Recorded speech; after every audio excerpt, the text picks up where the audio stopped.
Sadhguru, we have, I believe, a dilemma here born out of the unholy constraints of breakfast television. We have to condense, I think, about 15,000 years of yogic wisdom and get to the essence of life in about 5 minutes. How do we do that? We can. It can be done in a moment if those who are willing to receive are smart enough, it can be done in 1 moment. Oh dear, that sounds like quite the challenge. Yoga is not about something about astronomy or space, it's about this one. It's just a question of realization. But unfortunately, people take a lifetime because they think they have a lot of time, but we don't have a lot of time. One of your great teachings, I guess, if we could call it that, is this idea of us being able to control our emotions. I failed dismally preparing for this interview because I was quite nervous and stressed. No, I never said control your emotions, I'm always saying be exuberant. Be exuberant, yeah, that's right. Not control our response to situations. This is right now the problem in the world, people are emotionally super constipated. They are. They can't laugh, they can't cry, they can't dance, they can't sing. Lot of people have become like this, unless you make them drink something. That changes things markedly. The closest I think I've probably come, if you'd allow me this trivial indulgence to the meaning of life, is a generous slice of probably sticky date pudding. Am I on the wrong life path? Definitely. If your pudding is sticky, you're not only on the life path, even on the diet you're wrong. So many people here in Australia will come to you to see you, and they're hoping, I think… Not too many, just about 8,000, I think. That's quite a lot, and many more millions around the world. What they want to know, they obviously understand that there's a certain magic being in your presence, but more than that, I think they want to understand who they are. See, when you say magic, suppose you were here 500 years ago and I came flying, you would think it's magic, isn't it? Suppose you were here 1,000 years ago and I had a light like this, I turn it on, you would think it's magic. So we need to understand one man's engineering is another man's magic. So we are talking about inner engineering, how to engineer yourself in such a way that you are not stuck within the foundational logic of our mind and allow this to become a magical process, because life is a magical process. In the middle of nowhere, nobody knows, neither the men of science nor the religious people know where this cosmos begins, where it ends. In the middle of all this, here we are sitting on a tiny little mud ball, that too down under today and talking like this. Isn't this magic? It is a certain magic, absolutely. You don't read ancient scripture, Sadhguru, you don't even read books. Where, might I ask, does this wisdom come from? I have taken a lot of care to remain uneducated, and that's not easy, believe me. Because from the day you're born, your parents, teachers, every other adult, priests, pundits, everybody is trying to educate you about something. When I say educate you about something, about some damn thing that's not worked in their life. When I say it's not worked in their life, you can see this. When they were children, how they were, 5, 6 years of age, they were just bursting with joy. By the time they're 30, they become like this. Obviously, it's not worked.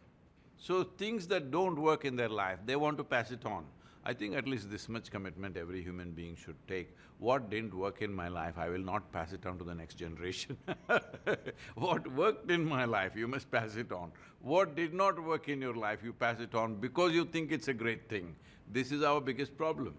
So in this process, we have piled up things that by the time somebody becomes 12, 15, they're getting depressed. So where has our joy gone? Is it the pursuit of happiness that's causing the problem? No. See, the thing is, once you take on wrong identities and wrong attitudes, the very body chemistry will change. When was the last time you were stressed? Oh, maybe my mother was stressed when I was being born. You've been blissed out since then? Yes. That's a thing a lot of people would envy, I imagine. They shouldn't envy. I can give them a simple method with which they can become like that. I can show you millions of people today. You know, people ask me, Sadhguru, what is your greatest achievement? I say tears. I said, here's what. So today there are millions of people across the world, if they close their eyes in the morning, tears of ecstasy will drip. This is the greatest thing, because once you're blissful and ecstatic, life process you conduct to the best of your ability, that's all there is. You say, Sadhguru, that every human deserves to pass through this life blissfully, but… Not I say, what do you think?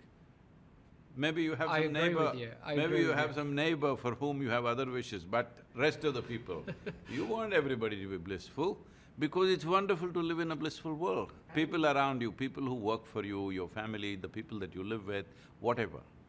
Do you want to live and work with blissful people or miserable people? Blissful people. You must always remember, everybody else is expecting the same thing. Isn't it? May I ask, Sadhguru, about your experience of time? I understand you sat with your eyes closed for a period. You thought it was perhaps 30 minutes and it turned out to be something in the order of 13 days. See, time is a very relative experience. Have you noticed on a particular day you're very joyful, 24 hours just passed off like a moment. Another day you're a little stressed or depressed or whatever, unhappy, you will see 24 hours feel like 10,000 years. So time is a very relative experience. So I keep reminding people, see, only miserable people can have a really long life. If you're joyful, it's like I feel like I was born day before yesterday and it's… see, look at me how I've become.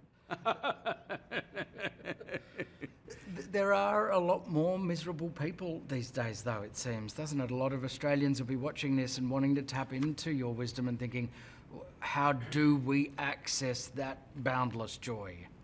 When the square one of your life, if you look at it as a child, leave the infancy where you were completely helpless and in somebody else's hands, the moment you stood up, let's say even as a toddler, you were bursting with joy for no reason. That was square one. If you grew up, by the time you're 30, you should have been ecstatic. But just the reverse happened. Why?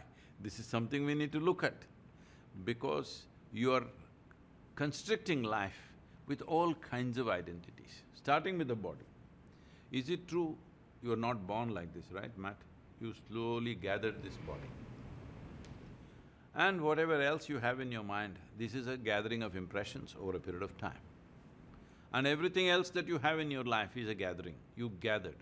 What you gather can be yours, can never ever be you, isn't it? See, this… I can say this is my clothing, but if I say this is me, you will think I've lost it or no? Perhaps. Anything that you gather can be yours, but cannot become you. So the very body that you carry is just the soil that you woke upon. Will you get it now or will you only get it from the maggots one day? If you get it now, you will burst into joyful ways of living. If you get it then, it's a bit late, you know. Yeah, it's fascinating. So it begs the question, what is me? You're asking me? Why are you asking me? I just thought I'd throw it in there since I was sitting opposite one of the greatest spiritual minds of our time. You do one thing, go on the street and ask, please tell me who am I?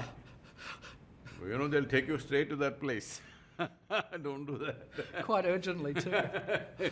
So the important thing is this, that if you realize, I do not know, this is the greatest thing. I do not know is the greatest possibility. Only if you realize, I do not know, the longing to know will come, the seeking will come, and the possibility arises. Right now, whatever you do not know, you make up something and believe it. I'm this, I'm that. Now you ask the right question, what am I, who am I? So that means you don't know. Please dwell on that question, don't jump into conclusions. There's power in the I don't know. Yes, tremendous power. Almost everything that human beings have explored has come from I do not know, isn't it? You break the mould, if I might, when it comes to gurus. How many other gurus do you know who ride Ducatis and fly helicopters? I ride various other brands, not just a Ducati. Oh, sorry. And extremely stylish too, if I might. Oh, you think so? Yeah, do other gurus come to you for fashion advice? See, just by advice, somebody cannot become stylish. You need to pay attention. Touche! Never get in an entangled argument with a guru, you'll come off second best. I've just learnt that the hard way. Do you think we've given up on joy, instead looking for happiness? People have brought down much more because these days even so-called spiritual leaders are going about spreading that peace of mind is the ultimate goal of life. Say, I'm asking you a simple question. If you want to enjoy your lunch today, even if you're not bursting in ecstasy, at least you must be peaceful. If you want to enjoy the work that you're doing, even if you're not dripping joy, at least you must be peaceful. If you want to enjoy the company of people around you, even if you're not overflowing with love, at least you must be peaceful. Tell me, is peace a fundamental requirement or the final thing you achieve at the end of your life? Such people will only rest in peace. Peace is a basic requirement. Just very quickly, about your event, Soak in Ecstasy of Enlightenment. Australians will come in their thousands. Can you tell me about the next few days? See, people misunderstand that I'm teaching so many things. I'm not.